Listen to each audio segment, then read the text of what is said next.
Ya, bismillahirrahmanirrahim. Assalamualaikum warahmatullahi wabarakatuh.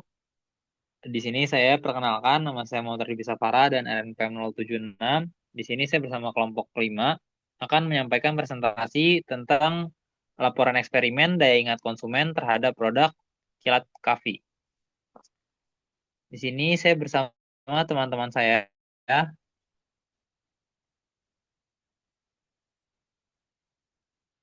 yaitu yang pertama ada Zaki Maulana Fajri, kemudian Cahya Bintang Ramadhani, dan selanjutnya ada Immanuel Prince Matthew, M. Nazril Triwardana, dan Asfa Farabi Praditya. Di sini latar belakang yang akan kita presentasikan yaitu industri kopi instan yang seperti yang kita tahu sudah berkembang sangat pesat seiring perubahan gaya hidup atau lifestyle di zaman sekarang ini. Kebutuhan dan produk yang praktis serta tingginya konsumsi kafein, persaingan antar merek juga semakin ketat sehingga brand awareness menjadi faktor penting untuk sebuah perusahaan kafe. Nah, kemampuan konsumen untuk mengingat merek tersebut atau brand recall itu menjadi salah satu indikator yang paling penting untuk efektivitas pemasaran. Sebagaimana yang dijelaskan oleh Eker pada tahun 1996, Kilat Coffee juga menjadi salah satu merek di industri yang perlu atau yang menjadi bahan eksperimen kita untuk mengetahui seberapa kuat merek yang tertanam dalam ingatan konsumen. Penelitian ini menguji dua format konten digital, yaitu gambar serta video, yang umum digunakan dalam pemasaran. Kita memilih WA atau WhatsApp untuk menjadi media distribusi karena penggunaannya itu cukup tinggi di Indonesia ini khususnya, dan fleksibel untuk kita gunakan untuk eksperimen. Kemudian penelitian ini juga bertujuan untuk mengetahui dari mana atau mana dari kedua jenis konten tersebut yang paling efektif dalam membangun daya ingat konsumen, serta memberikan insight yang signifikan bagi suatu perusahaan dan UMKM untuk mengoptimalkan strategi digital marketing mereka. Selanjutnya akan disampaikan oleh teman saya.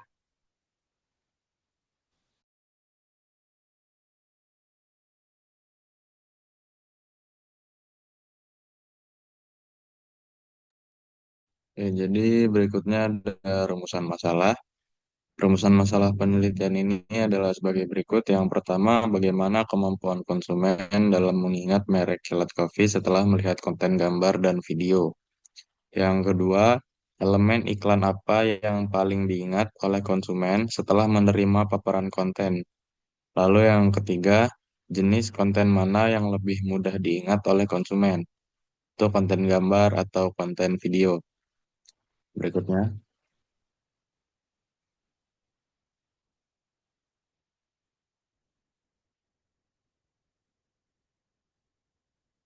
Tujuan dari penelitian ini dilakukan untuk satu, mengetahui tingkat kemampuan konsumen dalam mengingat nama merek Kilat Coffee.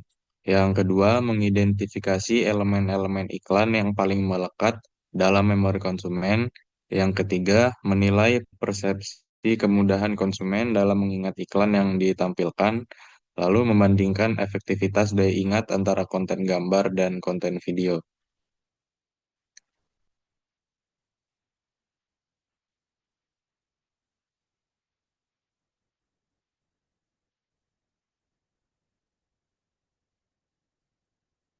Oke, berikutnya ada manfaat dari penelitian ini. Secara teoritis, penelitian ini menambah literatur akademis mengenai perilaku konsumen, terutama dalam memahami peran visualisasi digital terhadap daya ingat. Lalu yang kedua, manfaat secara praktis, yaitu memberikan rekomendasi kepada Kilat Cafe terkait strategi promosi digital, lalu membantu pelaku UMKM memahami konten apa yang lebih efektif untuk membangun brand recall, dan menjadi referensi bagi selanjutnya dalam mengembangkan studi tentang konten digital dan memori konsumen.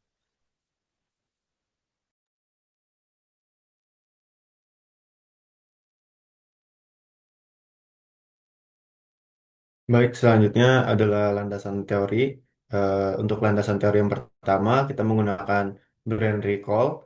Brand recall sendiri adalah kemampuan konsumen untuk eh, mengingat kembali merek atau brand dari memori mereka tanpa bantuan langsung. Biasanya ketika ditanya tentang kategori produk atau layanan tertentu, brand recall juga adalah kemampuan konsumen untuk mengingat merek secara spontan ketika menghadapi situasi pembelian atau pertanyaan terkait kategori produk yang menjadi fondasi dari ekuitas merek. Definisi ini menekankan bahwa brand recall bukan hanya indikator kesadaran merek, tetapi juga bagian integral dari ekuitas merek yang mencakup pengukuran perilaku konsumen, asosiasi merek, dan loyalitas jangka panjang. Next.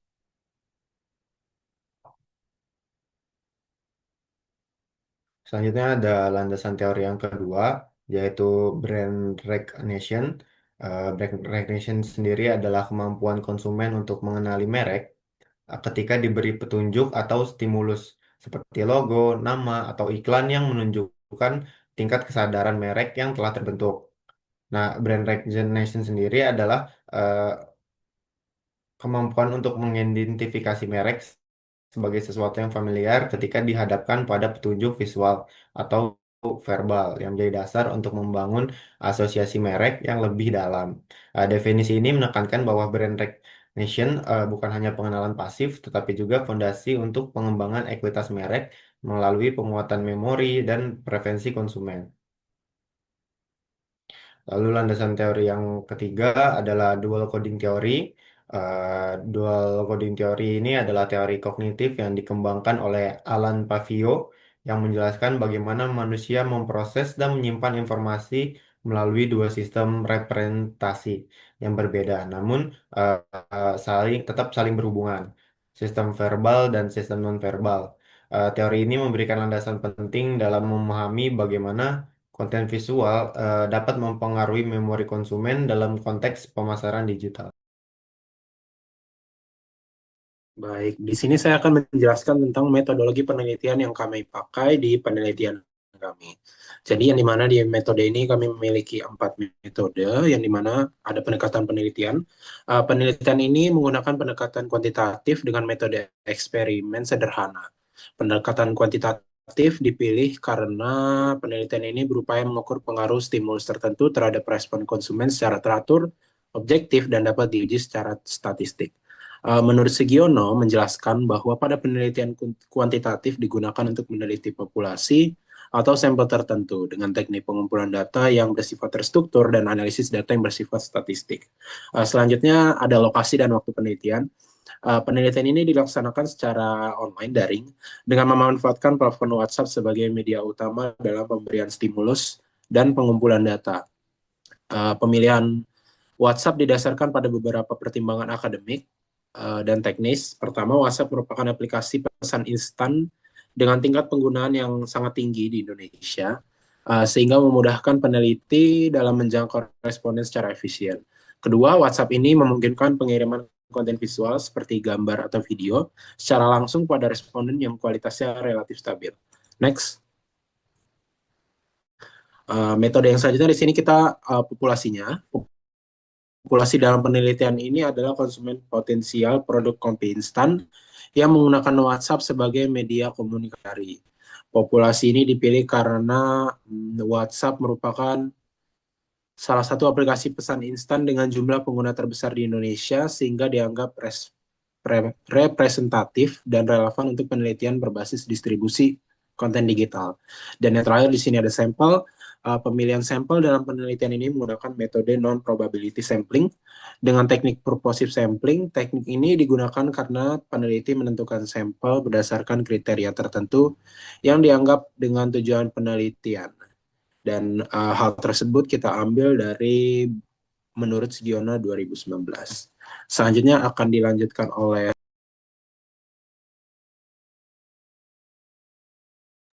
Baik, selanjutnya saya akan membahas prosedur penelitian. Prosedur penelitian dibagi menjadi 3 tahap, yaitu yang pertama ada tahap persiapan, yaitu penyusunan instrumen penelitian berupa kuesioner, pemilihan konten stimulus yang akan ditampilkan kepada responden, dan persiapan materi eksperimen dalam format digital. Yang kedua ada tahap pelaksanaan. Responden akan diberikan paparan terhadap dua konten produk kilat kopi.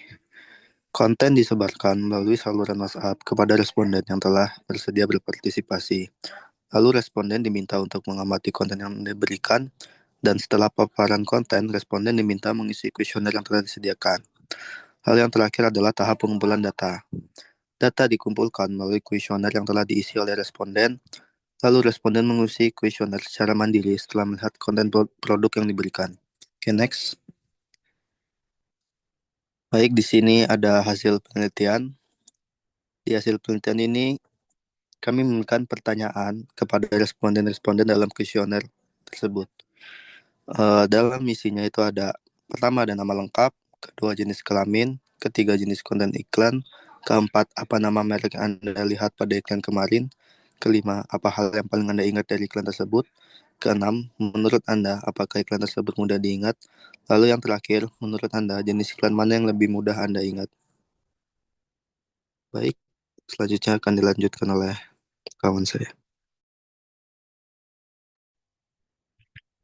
Ini adalah hasil kuesionernya.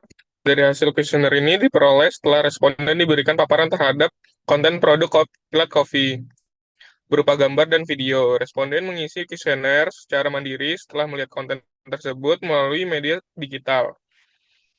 Nah, ini nih pertanyaan yang pertama itu, apa nama merek yang Anda lihat pada iklan kemarin? Ada 52 responden yang menjawab, dan kebanyakan responden menjawab kopi kilat dengan 11 responden. Next.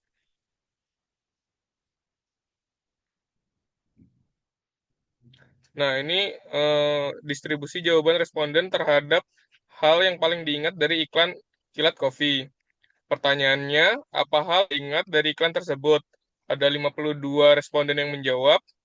Paling banyak di nama brand, itu 63%, dan disusul dengan gambar produk 28,8%, baru ke video atau audio 7,7%.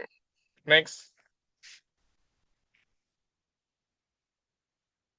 Nah, ini responden terhadap kemudahan mengingat iklan kilat kopi. Pertanyaannya, menurut Anda, apakah iklan tersebut mudah diingat? 52 responden yang menjawab, ya, itu ada 90,2%, dan sisanya tidak. Next. Ini preferensi jenis konten iklan yang lebih mudah diingat responden. Pertanyaannya, menurut Anda, jenis iklan mana yang lebih mudah Anda ingat? 52 responden menjawab video itu 53,8% dan gambar 46,2%.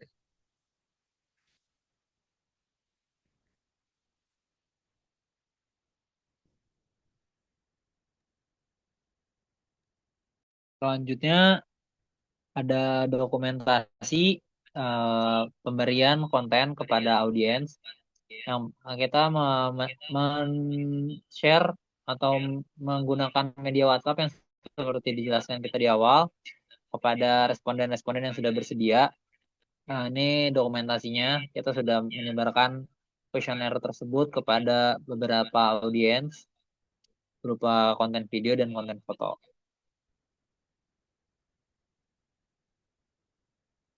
Baik, yang terakhir ada kesimpulan.